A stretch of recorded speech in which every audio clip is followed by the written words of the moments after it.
Lecture du livre Patriarches et prophètes d'Ellen White. Chapitre 65. Magnanimité de David.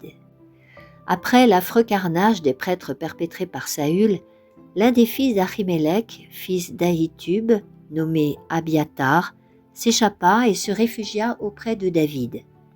Abiathar rapporta à David que Saül avait fait massacrer les prêtres de l'Éternel.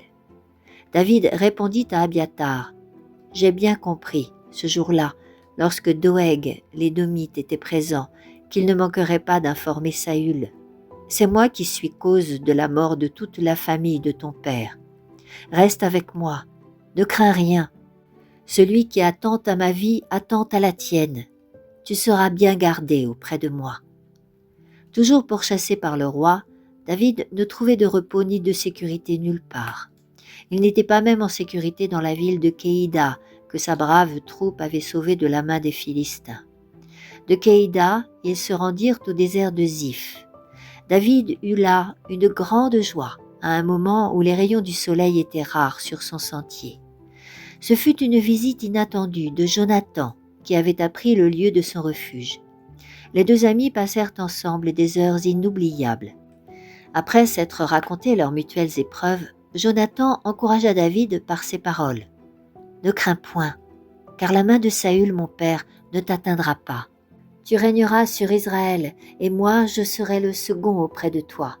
Saül, mon père, le sait bien aussi. » Ils s'entretinrent alors des voix merveilleuses de Dieu envers David, qui fut grandement encouragé. Tous deux firent alliance en présence de l'Éternel. Puis David resta dans la forêt, et Jonathan retourna chez lui. Après son départ, David, réconforté, chanta. Voici les paroles de ce chant. « J'ai cherché mon refuge en l'Éternel. Comment dites-vous à mon âme, fuis vers tes montagnes comme l'oiseau? Car voici que les méchants bandent l'arc. Ils ont ajusté leurs flèches sur la corde pour tirer dans l'ombre sur ceux qui ont le cœur droit. Quand les fondements sont renversés, le juste, que fera-t-il? L'Éternel est dans sa demeure sainte. L'Éternel a son trône dans les cieux. Ses yeux observent, ses regards sondent les fils des hommes. L'Éternel sonde le juste, mais il hait le méchant et celui qui se plaît à la violence. » Les Ziphiens, dans les régions sauvages où David s'était réfugié, envoyèrent dire à Saül qu'il connaissait la retraite de son gendre et qu'il s'offrait à l'y conduire. Averti de leur intention, David changea de résidence et se retira dans les montagnes qui séparent Mahon de la mer Morte. De nouveau, on vint dire à Saül : « Voici que David est dans le désert d'En-Guédi. » Saül prit alors 3000 hommes choisis parmi tous les Israélites, et il se mit en marche pour chercher David et ses gens jusque sur les rochers des Bouquetins. David n'avait avec lui que 600 hommes. Caché dans une caverne avec ses gens, il attendit que Dieu lui montrât une issue. Tout en gravissant la montagne, Saül entra seul dans la caverne même où David et sa troupe s'étaient cachés. Ce que voyant, les gens de David, convaincus que Dieu le lui avait providentiellement livré, le pressèrent de se faire justice. Mais David entendit la voix de sa conscience lui dire « Ne touche pas à loin de l'Éternel. » Ces guerriers insistèrent. « Voici le jour annoncé par l'Éternel quand il t'a dit « Je livrerai ton ennemi entre tes mains. Traite-le comme bon te semblera. » Mais David se leva et coupa, sans bruit, le pan du manteau royal, qu'il se fit plus tard le reproche d'avoir endommagé. Saül, sorti de la caverne, continuait sa marche quand il entendit une voix lui crier « Ô roi, mon Seigneur !» Il se retourna pour voir d'où venait cette voix et il reconnut le fils d'Isaïe, l'homme même qu'il poursuivait avec acharnement depuis si longtemps.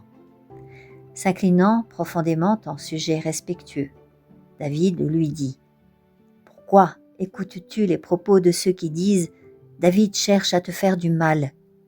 Regarde, Tu peux voir de tes yeux que l'Éternel t'avait livré aujourd'hui entre mes mains, dans la caverne. On parlait de te tuer, mais je t'ai épargné, et j'ai dit, je ne porterai pas la main sur mon Seigneur, car il est loin de l'Éternel. Vois donc, mon Père, le pan de ton manteau que je tiens à la main. Puisque j'ai le pan de ton manteau, et que je ne t'ai pas tué, sache et reconnais qu'il n'y a en moi ni méchanceté ni révolte, et que je n'ai point péché contre toi. Et toi, tu fais la chasse à ma vie pour me l'ôter. Humilié des reproches de son gendre dont il ne pouvait contester la justesse, profondément ému de constater qu'il venait d'être à la merci de l'homme dont il cherchait à ôter la vie, et que celui-ci était debout devant lui, fort de son innocence, Saül s'écria « Est-ce bien ta voix, mon fils David ?» Et Saül éleva la voix et pleura.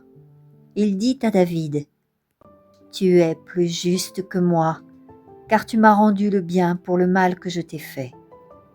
Quand un homme trouve son ennemi, le laisse-t-il aller sain et sauf? Que l'Éternel te rende du bien pour ce que tu m'as fait aujourd'hui. Maintenant, je sais que tu seras roi et que le royaume d'Israël restera entre tes mains. » Et sur la demande du roi, David lui jure que quand ces paroles se réaliseront, il traitera sa maison avec égard. Mais David ne pouvait se fier aux promesses de Saül, ni espérer que ses regrets seraient de longue durée. Il resta donc dans la retraite des rochers, et le roi se rendit chez lui. L'inimitié contre les serviteurs de Dieu de la part d'hommes inspirés par Satan peut parfois se changer en sentiments reconnaissants et bienveillants, mais ce changement n'est pas toujours durable. Il peut arriver à des hommes qui ont calomnié et persécuté les enfants de Dieu d'être amenés à reconnaître leurs torts, à s'humilier devant ceux dont ils ont ruiné la réputation et à changer d'attitude à leur égard. Mais lorsqu'ils cèdent à nouveau aux suggestions du malin, la vieille inimitié se réveille et ils reprennent l'œuvre dont ils s'étaient repentis et qu'ils avaient un moment abandonnée. On les revoit médire, accuser et condamner de la façon la plus amère des personnes auxquelles ils avaient fait la plus humble confession. Leur conversion n'est qu'éphémère. Satan peut se servir d'eux avec beaucoup plus d'efficacité parce qu'il renie une lumière plus éclatante. Puis Samuel mourut. Tout Israël se rassembla pour célébrer son deuil, et on l'ensevelit dans sa maison à Rama. En Israël, cette mort fut considérée comme une perte irréparable. Un grand prophète, un homme d'une rare bonté, un juge éminent avait quitté ce monde. La douleur du peuple fut profonde et sincère. Dès sa jeunesse, Samuel s'était conduit avec une parfaite intégrité et avait exercé une influence beaucoup plus grande que le roi. En comparant la vie de Samuel et celle de Saül, le peuple ne pouvait que reconnaître l'erreur qu'il avait commise en voulant un roi uniquement pour ne pas différer des autres nations. Bien des gens constataient les progrès de l'impiété, auxquels le mauvais exemple du roi n'était pas étranger, et ce n'était pas sans de bonnes raisons que l'on pleurait la mort de Samuel, le fondateur et directeur des écoles de prophètes. On avait surtout perdu celui auquel on faisait appel dans les calamités publiques, celui qui intercédait constamment auprès de Dieu pour le peuple. Ses prières avaient été une source de sécurité, car on savait que la prière du juste, faite avec ferveur, a une grande puissance. On eut alors l'impression que Dieu abandonnait Israël. Le roi n'était plus qu'un possédé. La justice était pervertie, l'ordre faisait place à la confusion. Et c'était au moment où la nation était déchirée par des luttes intestines et où les conseils calmes et pieux de Samuel semblaient le plus nécessaire que Dieu donnait du repos à son serviteur. Devant cette tombe paisible, d'amères pensées envahissaient le cœur des Hébreux au souvenir du prophète dont ils avaient rejeté l'autorité tutélaire. C'était lui qui leur avait appris à aimer Dieu et à lui obéir, lui dont les prières les amenaient au trône de l'Éternel. Et maintenant, ils étaient à la merci d'un roi qui, vrai suppôt de Satan, finirait par les séparer de la protection du ciel. David, qui ne put assister à l'inhumation de Samuel, répandit d'abondantes larmes, comme un fils sur la tombe d'un père tendrement aimé. Pour lui, cette mort, en brisant un frein de plus opposé à l'acharnement de Saül, rendait sa sécurité plus précaire que jamais. Aussi, tandis que le roi est occupé par ce deuil national, en profite-t-il pour aller chercher un gîte plus sûr dans le désert de Paran. C'est dans cette steppe désolée et sous la double impression de la mort du prophète et de l'inimitié du roi qu'il compose les psaumes 120 et 121 et qu'il chante pour la première fois ces paroles. « Mon secours vient de l'Éternel, qui a fait les cieux et la terre. Il ne permettra pas que ton pied chancelle. Celui qui te garde ne sommeillera point. Non, celui qui garde Israël ne sommeillera point. Il ne s'endormira point. L'Éternel te garde de tout mal. Il gardera ton âme.